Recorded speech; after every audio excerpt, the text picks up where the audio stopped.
IMAX distribution? At this point, unless you were making an original film, like a Hubble kind of movie, so if it was a studio movie, the only way that you could do it would be through a studio.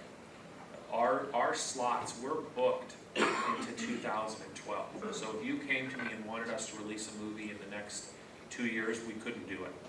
And the only way that we would, unless we had the dual track, which again we're exploring. And the only way that we would really want to do it would be if it met, it's actually really simple. The criteria that I put on that slide, there are 4 things. A filmmaker with an IMAX vision, a studio or a partner that is willing to market IMAX as an important part of their tentpole release. Does the movie take you somewhere you dream about going to and probably will never get to? And is it a deal that's a win-win? By the way, that's another really important thing.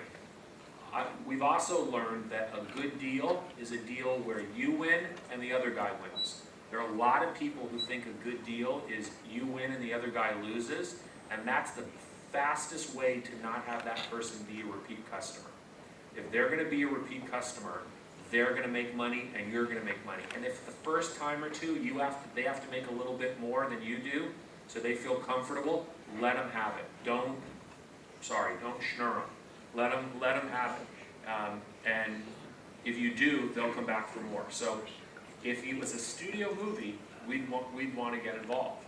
Now, there's a whole IMAX network out there that's not in multiplexes, and they're mostly educational content or destination content. So for instance, the Grand Canyon IMAX movie doesn't play Harry Potter, it only plays the Grand Canyon IMAX. Grand Canyon IMAX Theater only plays the Grand Canyon IMAX movie. So if it was a studio movie, a feature, really the only way to do it would be to go through a studio, unless you just, we also will watch anything. If there's something that really is appropriate and it meets the criteria, I suspect we could say yes.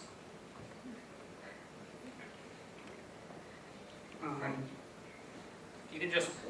I have a question about the term. How did the acronym, or is it an acronym? How did the term come about, and what made you accept the job at a later point? So IMAX stands for Image Maximus, Image Maximum. And it was created in 1967 by 4 guys. The primary one, someone who I'm still fortunate to work with. In fact, he was at our premiere of Hubble last night. His name is Graham Ferguson. And it was created in Toronto. And it was about creating specialized product projection that would play at expos.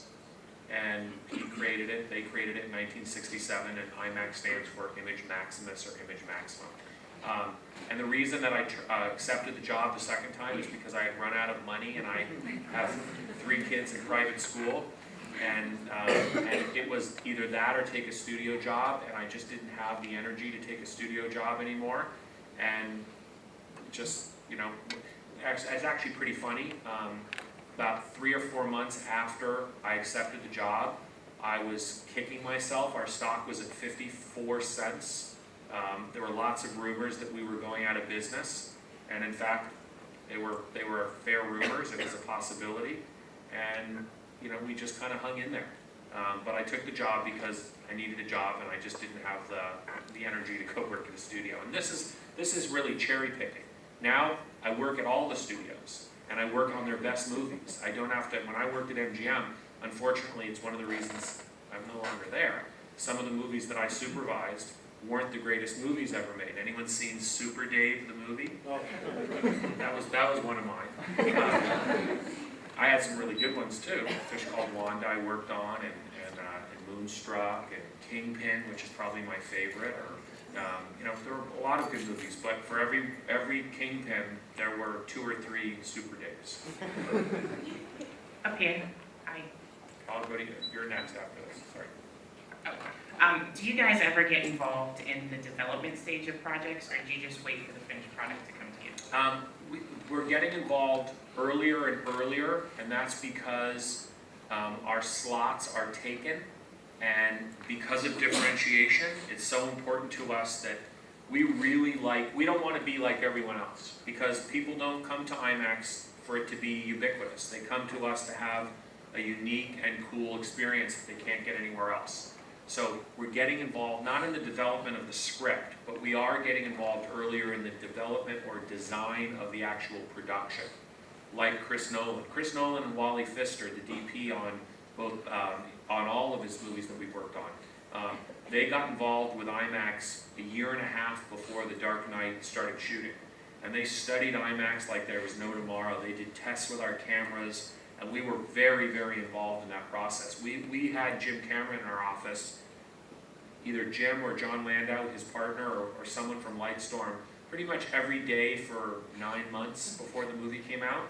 So we're not just plug and play, slap it in an IMAX computer, spit out the DCP and throw it on our screens. We take what we do really, really seriously. We remix the sound for IMAX stems and channels. We color time and color grade completely for IMAX. We'll often change, if we can, the aspect ratio. We pay a lot of attention to detail. Here you go.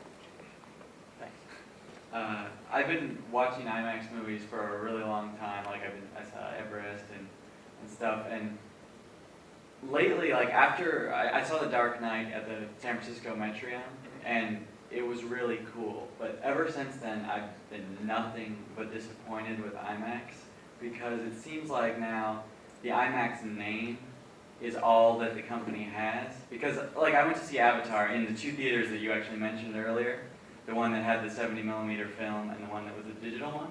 And the digital one is literally no better than a normal theater. In fact, the 3D is worse than Real D. And I'm just wondering how long, like, will the name IMAX continue to still have the cachet that it does with people before the sort of new stuff that you're doing, like, the films aren't even shot on IMAX film usually, except for The Dark Knight. And so you don't really know what you're getting when you get IMAX.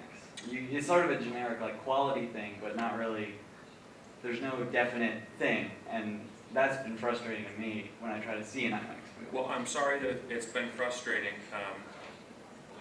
I'll do my best not to be defensive, but I'll probably fail at that. The fact that our theaters sell out first and that people keep coming back for more suggests to me that you're probably the minority, not the majority. There are definitely more IMAX theaters than we've had. They're not film, all of them. The new ones aren't. And the reason they're not goes back to the practical reality of business, in that it costs $5 million to build a single-purpose built IMAX theater that is like the Irvine Spectrum, that's 110 feet in width. And to retrofit an existing IMAX, a regular multiplex with a new IMAX digital system costs $150,000 or $200,000. And so it was a growth choice. We could either have a nice little niche business and not have studios give us their movies because there wasn't enough growth opportunity, or we could go into the multiplexes like we have. And we've done tons and tons of marketing research. We've watched our box office go up on a per screen basis and on a gross basis. We're not perfect at what we do. We spend so much attention and time and money in R&D, but the sound in the IMAX digital systems empirically blows away the old sound in the old film systems. It's not even close. The attention that we have to pixelization and the image capture is much stronger digitally after the 10th or 15th run than it is on film. When something's on film, because of the pull in the gate, it degrades. So if you're playing Avatar in a digital location and it's been playing for 3 months, it's going to look exactly the way it looked the first day it came out. If you're playing it in film, it's just not. Our digital projection systems also don't break down as much. With that said, it's not perfect. Clearly, my recommendation would be, if you're not having a good experience, you should ask for your money back.